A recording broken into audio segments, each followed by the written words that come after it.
véhicule. Je m'en sers quotidiennement pour aller travailler. Je travaille à l'hôpital d'Angers, comme je n'ai pas du tout de transport en commun sur mon village. J'habite à 35 km de mon lieu de travail. La difficulté pour moi, bien évidemment, c'est que ce véhicule-là ne rentrera déjà plus dans les critères l'année prochaine. Et puis, j'aurai certainement pas les moyens d'en changer comme ça. J'ai une petite voiture de 2012, une petite cylindrée, tout à fait urbaine, donc qui est particulièrement adaptée aux déplacements urbains. Eh bien, 2024, elle aura 12 ans et elle ne pourra plus rouler dans les centres-villes. Je ne pourrai plus accéder au centre d'Angers. Ces véhicules-là vont être sortis du circuit. Je suis artisan et j'ai ce véhicule qui a bientôt plus de 10 ans. Et c'est mon seul outil de travail. Je suis de Cholet, mais je vais dans tout le secteur des Pays de la Loire pour exercer ma profession. Je viens de l'acheter il y a 2 ou 3 ans en occasion parce que j'ouvrais tout juste mon entreprise. Aujourd'hui, il me reste encore 1 an à le payer et s'il faut que je le change, comme ce qui est dit actuellement qu'on ne pourra pas aller dans les centres-villes, je vais jamais m'en sortir. Je m'appelle Roger Dupont, je fais des transports solidaires. Bon, là mon break diesel, avec quoi que j'emmène les personnes âgées à l'hôpital, faire leurs courses ou chez le médecin. Avec la nouvelle loi qui vont pondre, je sais plus comment je vais pouvoir faire parce que vu la voiture que j'ai, j'aurais pas les moyens de m'en acheter une autre.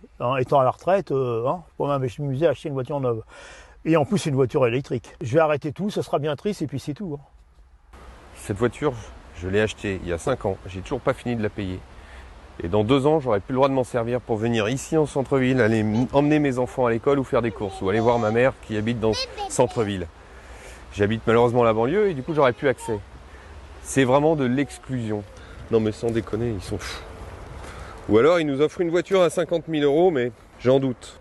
Ce qui est très clair, c'est que membres du personnel hospitalier soignant, artisan à son compte, habitant des zones rurales, habitant la périphérie d'Angers, ayant à vous déplacer, vous ne pouvez pas faire autrement pour le domicile-travail, pour le transport des enfants, pour les loisirs, pour aller faire les courses. Vous ne pouvez pas faire autrement qu'utiliser votre véhicule.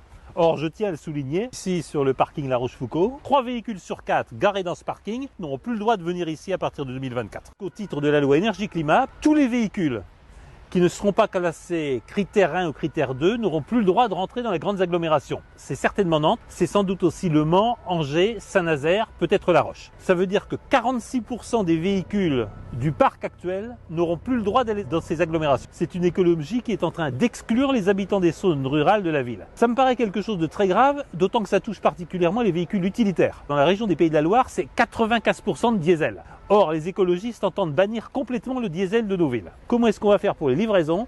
Comment est-ce que les commerces vont faire qui, en parallèle, vont avoir perdu nombre de leurs clients qui pourront tout simplement plus accéder au centre-ville? Pour tous les résidents des Pays de la Loire en zone rurale, il faut créer un pass mobilité pour que les habitants des zones rurales puissent accéder aux agglomérations, même après 2024.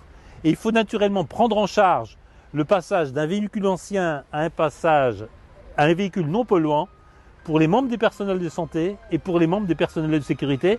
C'est en tout cas ce que nous engageons à promouvoir au sein du Conseil régional des Pays de la Loire.